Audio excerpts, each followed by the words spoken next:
Você já ouviu falar de neoliberalismo e globalização? Você sabe o que isso significa? Por que utilizamos o prefixo neo e não a palavra liberalismo? Será que realmente todo o globo terrestre está globalizado e interligado? Nessa aula, vamos falar de dois conceitos fundamentais para entendermos o mundo em que vivemos, sobretudo a partir do final da década de 80, quando globalização e neoliberalismo viraram conceitos cotidianos na nossa história. Você com certeza já ouviu falar de Coca-Cola, McDonald's, KFC, Adidas, Nike, Volkswagen. Mas de onde são essas empresas? Onde elas produzem os seus produtos? Como é que eles chegam tão facilmente em todos os países do mundo, inclusive aqui no Brasil? A resposta a essas perguntas passa por neoliberalismo e globalização. Esses conceitos, de fato, são fundamentais para entendermos como o capitalismo se tornou predominante nas relações comerciais entre os países e internamente no sistema político-econômico dos diversos países do mundo. Mas antes de começarmos a falar sobre esses dois conceitos, é importante voltar ao final da Segunda Guerra Mundial, quando ocorre o processo da chamada Guerra Fria, assunto que já tratamos em aula anterior. Ao final da Segunda Guerra, os Estados Unidos e a União Soviética saem como grandes vencedores do conflito. Após um breve momento de paz entre esses dois países, cada um deles organizou um grupo que refletia o seu modo de produção econômica e política. A União Soviética lidera um grupo que experimentava o comunismo, o socialismo, a estatização da economia. Tudo pertencia ao governo e os indivíduos se tornavam funcionários desse governo. Por outro lado, o sistema capitalista, liderado pelos Estados Unidos, colocava como pauta principal a ideia do liberalismo, que a própria economia pudesse criar as suas leis, aonde o Estado deveria ser um Estado mínimo. Mas com o passar do tempo e um certo sucesso do sistema comunista, ou pelo menos o desconhecimento, pois as notícias sobre os países liderados pela União Soviética ficavam um pouco distantes do nosso conhecimento. Na região ocidental do mundo, pouco se ouvia falar ou se conhecia de fato o que estava acontecendo em termos de economia, política e sociedade nos países comunistas. Mas a rivalidade intensa entre Estados Unidos e União Soviética, principalmente na corrida armamentista e também na corrida espacial, criava uma sensação de que os países comunistas estavam avançando economicamente. Para combater isso, os Estados Unidos lideram um processo da criação do Estado de Bem-Estar Social. Essa ideia era para contrapor o liberalismo excessivo. De que maneira? Se no liberalismo pregava-se a ideia do Estado mínimo, deixando que todas as relações comerciais, a questão da produção, a questão dos salários, da criação de empregos, da assistência social, da saúde, educação, tudo ficasse nas mãos dos empresários privados, no estado de bem-estar social ou welfare state, o Estado retomava suas responsabilidades em relação aos indivíduos, aos cidadãos do seu país, ajudando na questão da educação, da saúde, da previdência social, da seguridade, socorrendo quando esses cidadãos perdiam seus empregos ou na própria criação de novos postos de trabalho. Os liberais ficavam um pouco incomodados com essa ação efetiva do Estado, mas era uma forma de competir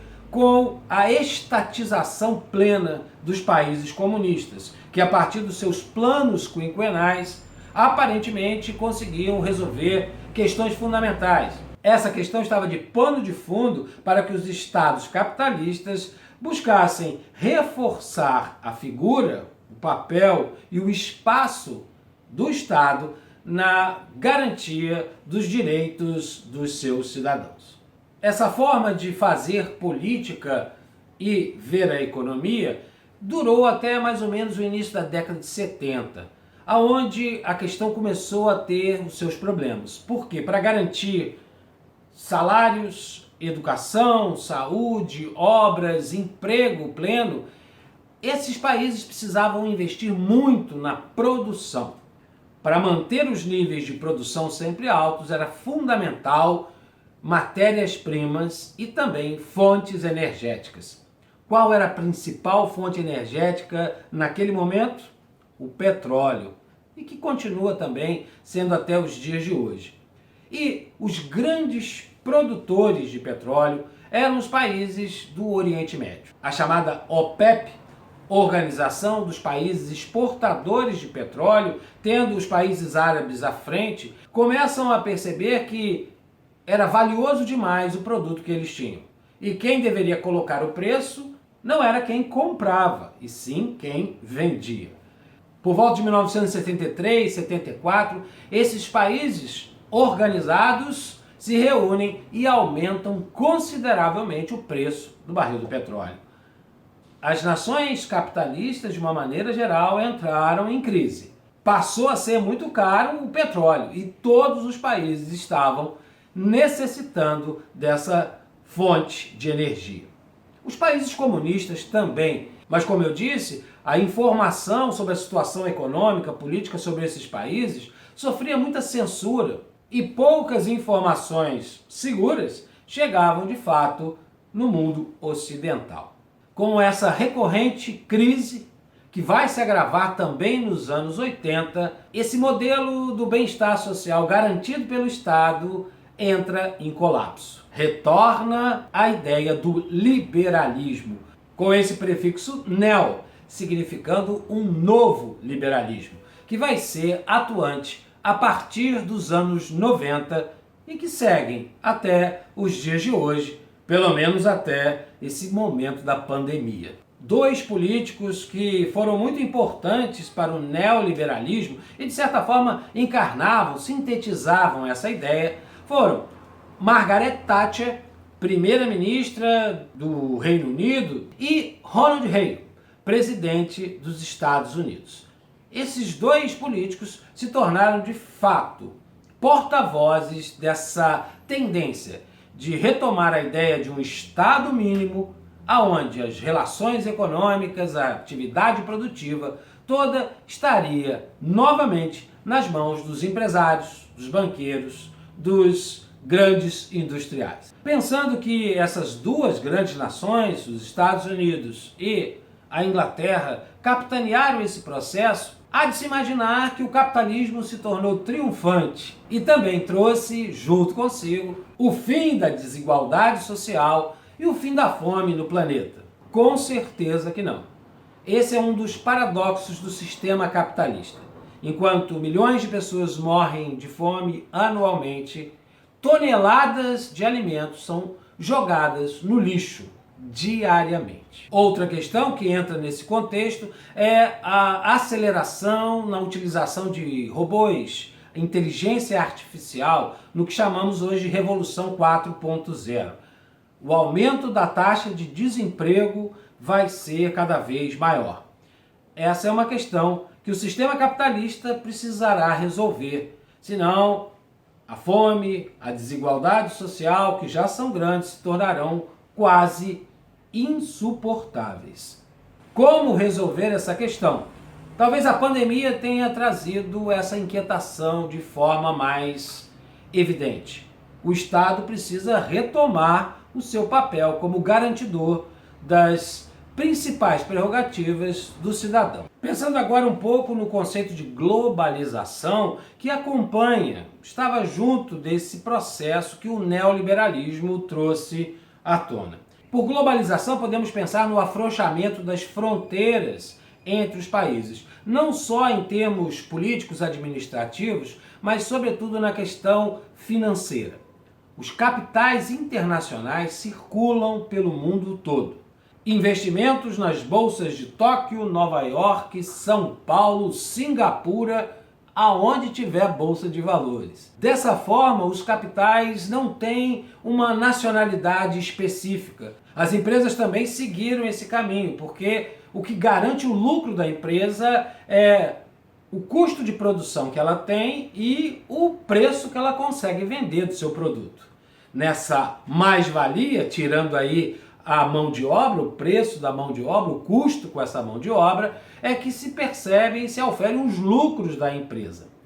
Essas empresas, como eu falei antes, Coca-Cola, Volkswagen, McDonald's, enfim, tantas empresas, elas abandonam os seus estados de origem e vão produzir seus produtos em países que chamávamos antes de terceiro mundo, ou da periferia do sistema capitalista, ou, melhor dizendo, países pobres, aonde o excesso de população sem formação, sem qualificação, faz com que essa mão de obra se torne extremamente barata. Para uma empresa como a Nike, Adidas, é melhor produzir os seus materiais esportivos, suas bolas de futebol, basquete, vôlei, a um custo mínimo de mão de obra e vendendo seus produtos, assim como a gente muito bem sabe, a preços bastante salgados nos shopping centers do mundo inteiro.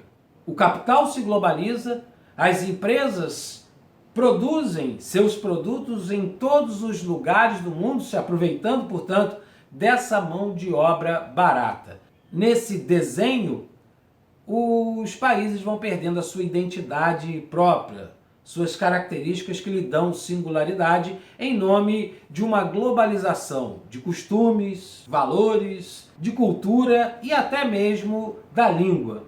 Para perceber as sutilezas da globalização, é só pensarmos quantos filmes assistimos por semana, quantos deles são norte-americanos, quantos deles são brasileiros. E na música? Qual o percentual de música estrangeira, sobretudo norte-americana, que escutamos? Qual o percentual de músicas nacionais? O inglês é um idioma obrigatório nas escolas brasileiras. Não só do Brasil, mas de vários lugares do mundo. Essa é uma forma sutil de se conquistar culturalmente e tornar o mundo globalizado a partir do olhar cultural, artístico e também ideológico dos Estados Unidos, com o seu sistema capitalista, que é a sua grande bandeira de luta e de vida. Portanto, a globalização nos dá a ideia de que vivemos numa aldeia global. Mas quem é que lucra com essa liderança dessa aldeia global? No contexto dos anos 90, alguns blocos regionais se formaram, como o Mercosul, aqui entre Brasil, Argentina, Uruguai e Paraguai, os chamados tigres asiáticos, Hong Kong, Singapura, Coreia do Sul, Taiwan, e a União Europeia. A tentativa de criar blocos regionais para que freassem um pouco esse processo de globalização tão intenso, aonde basicamente eram os Estados Unidos que se saíam vitoriosos desse processo. O acirramento das disputas econômicas criou situações como a reunificação da Alemanha, criando uma nova superpotência, liderando a União Europeia, aonde hoje o euro vale mais do que o dólar. Até quando? Até quando isso vai acontecer? Efeitos de uma globalização que os mercados regionais não têm conseguido competir na mesma força. Como adentramos o século XXI nessas disputas políticas e econômicas, a globalização ainda é uma vertente? Qual o impacto que o ataque às Torres Gêmeas em 2001 tiveram para as relações internacionais do mundo? Essas questões serão respondidas na próxima aula. Até lá, um abraço!